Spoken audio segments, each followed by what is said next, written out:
है देश में डेंगू के बढ़ते मामलों की। अब तक देश में 80,000 डेंगू के केस दर्ज हुए हैं। ये सूत्रों के हवाले से खबर है। 12 राज्यों में डेंगू की वजह से 60 मौतें हुई हैं, सूत्र बता रहे हैं। और सबसे ज्यादा केरल में 29 डेंगू मरीज की जान गई है। और साथ ही आपको बता दें कि तेलंगाना में 10,000, कर्नाटक में 6,500, राजस्थान में करीब 6,000 और ओडिशा और महाराष्ट्र में करीब 5,000 डेंगू के मरीज हैं। केंद्र की 14 टीमें प्रभावित राज्यों के दौरे पर हैं। परिमल कुमार हमारे सहयोगी हमारे साथ जुड़ रहे हैं इस पर ज्यादा बात करने के लिए। परिमल, हर साल हम देखते हैं इस सीजन में डेंगू के काफी केस आते हैं। इस बार जो केसेस आए हैं क्या पहले के मुकाबले बहुत ज्यादा हैं? ये बात है कि डेंगू के मामले आते हैं, लेकिन बात को आगे बढ़ाने से पहले जया ये चीज बताना जरूरी है कि केरल में 29 नहीं 20 मरीजों की मौत है, जो शायद गलती से 29 कह दिया गया। 20 मरीजों की मौत केरल में हुई है। रही बात, ये हर साल डेंगू आता ही आता है एक सीजन में, खासतौर पे जब सबसे ज्यादा प्रभाव होता है कि मानसून जब खत्म होती है तो डेंगू दस्तक देती है और डेंगू के मरीज आपको मिलने शुरू होते हैं। और सबसे बड़ी समस्या यह है कि ना तो इसकी कोई दवाई है, ना ही कोई इसका वैक्सीन है जो हम इजाद कर पाए हैं। जब हर साल की ये समस्या है तो फिर राज्यों की जिम्मेदारी बनती है कि कैसे इससे निपटा जाए। इतने मामले कैसे हो जाते हैं, या मामले अगर आ भी जाएं तो इतनी मौत कैसे रिपोर्ट हो जाती है। अगर 60 लोगों का मरना डेंगू की वजह से, जो हर साल दस्तक देती है, तो उसको लेकर पहले से जो ग्राउंड पे काम करने की जरूरत है वो बहुत जरूरी है। और मौत के बारे में अगर कहें तो 12 राज्यों से मौत रिपोर्ट हुई है। केरल में जैसे आपने कहा कि 20 मरीजों की मौत हुई है, राजस्थान हरियाणा में 6 मरीज की मौत हुई है, पश्चिम बंगाल पंजाब में 3 मरीजों की मौत हुई है, बिहार तमिलनाडु से भी मौत की खबरें आई है। और मामले तो हैं ही, जो 80,000 मामले हैं वो सामने में हैं। यहाँ पर सबसे बड़ी चीज ये है कि आखिर अगर केंद्र को एक टीम बनाने की जरूरत पड़ती है तो इसलिए क्योंकि राज्य सरकार को कोई दिक्कत आ रही होती है।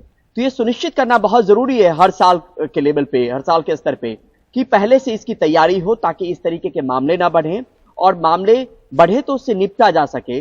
और ये हर बार की चुनौती रहती है, तो इसमें राज्य सरकारों की भूमिका भी अहम हो जाती है। जी परिमल, यहाँ पर जो सरकारें करेंगी वो तो करेंगे ही अपने अपने स्तर पर, जाहिर सी बात है। एक आम इंसान क्या कर सकता है? यहाँ डॉक्टर्स से, एक्सपर्ट्स से भी आपकी बात होती है, किस तरह से वो अपना बचाव कर सकते हैं? क्योंकि डेंगू का जो मच्छर है वो साफ पानी में होता है, माना जाता है सुबह और जो शाम का वक्त है उस वक्त पे काटने की चांसेस रहते हैं। फुल कपड़े पहनने चाहिए, हाथ बाजू ढक के रहना चाहिए।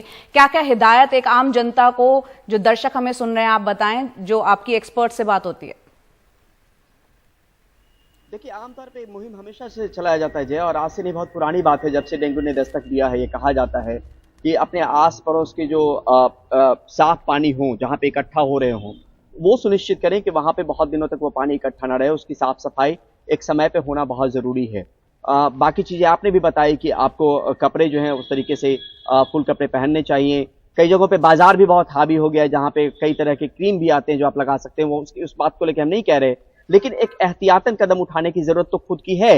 लेकिन साथ में जो म्युनिसिपल बॉडी है, जो डोमेस्टिक ब्रीडिंग चेकर हैं, उनको भी सुनिश्चित करना होगा कि समय समय पर वो भी चेकिंग करें। लोगों की जिम्मेदारी तो है, इसमें कोई दो राय नहीं है, लेकिन जो स्थानीय बॉडी है वो भी समय समय पर अगर चेकिंग करे तो लोगों के मन में कम से कम ये रहता है कि इसको लेकर अलर्ट होने की जरूरत है। यही बड़ी वजह है कि जो हम है जब मानसून से पहले हम एक डेंगू दिवस के तौर पे मई में 16 मई को हम मनाते हैं, ताकि वो एक अलर्टनेस होता है, एक बज होता है एक तरीके से कि इसके बाद डेंगू जो है वो दस्तक दे सकती है, ताकि लोग अलर्ट हो जाएं, जो प्रिपेयर्डनेस हो उसको उसमें तेजी से उसको बढ़ाया जा सके। तो ये तमाम तरीके की चीजें हैं जो हमेशा की जानी चाहिए, क्योंकि इस तरह के मामले डराते हैं। जब अस्पताल आपको भरे पड़े होते हैं, प्लेटलेट्स की घटना आपको प्रयागराज से आई, जहां पे आलोक पांडे ने रिपोर्ट किया कि कैसे एक मरीज की मौत हो गई, और आरोप प्रत्यारोप का तमाम दौर चला है, जहां पे हॉस्पिटल को सील भी कर दिया गया। तो इस तरह की नौबत आने से पहले एक जरूरी ये है कि हम उस तरीके के कदम उठाएं, और कदम उठाने बहुत जरूरी हैं। और खासतौर पे इसलिए भी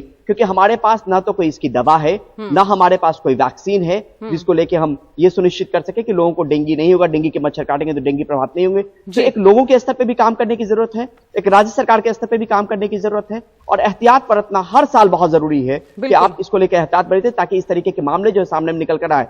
पिछले साल हमने देखा कि डेंगू के करीब 1,20,000 मामले रिपोर्ट हुए थे पूरे साल में, जनवरी से लेकर दिसंबर तक का जो वाकया था। और कमोबेश ऐसे ही मामले थे, जो 80,000 मामले अभी हैं, जो अक्टूबर है पिछले साल, इतने ही मामले लगभग थे उस वक्त में भी। लेकिन मौत का आंकड़ा अपने आप पर डराता है। कोई ऐसी बीमारी जिसके बारे में हमें पता है कि वो दस्तक देने वाली है और उससे मरीजों की मौत हो जाए, तो ये अपने आप में गंभीर सवाल या निशान खड़े करता है। बिल्कुल, कई गंभीर सवाल यहाँ पर खड़े होते हैं। जो वक्त रहते ही अगर चेता जाए और उस नौबत में ही ना आया जाए जहां इतने मरीजों की जान 12 राज्यों में सूत्र बता रहे हैं 60 मौतें हो जाती है, तो ये गंभीर सवाल है। सरकारों को अपने स्तर पर काम करना होगा, हर इंसान को अपने स्तर पर सजग रहना बहुत जरूरी है। बहुत बहुत शुक्रिया परिमल पूरी जानकारी के लिए।